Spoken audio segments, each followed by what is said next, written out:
ช่องระฆังทองสวัสดีค่ะคลิปนี้มาดูแนวทางมัดรวมฮานอยของเจนุกบารมีมหาเฮงนะคะ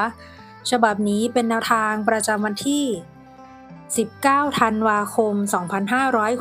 2568แนวทางมัดรวมฮานอยวันนี้เจให้เด่นที่3ฟันที่3นะคะ35 36 37ตัวเน้น34ชุด3ตัว423แนวทางโดยเจนุกบารมีมหาเฮงค่ะแนวทางมีเข้ามีหลุดนะคะถ้าใครเห็นเลขแล้วชอบค่อยตามแต่ถ้าไม่ชอบปล่อยผ่านก่อนได้เลยค่ะฝากกดไลค์กดแชร์กดติดตามพร้อมกดกระดิ่งแจ้งเตือนเพื่อที่จะไม่พลาดคลิปใหม่ๆจากช่องระฆังทองด้วยนะคะขอบพระคุณทุกท่านที่เข้ามารับชมค่ะ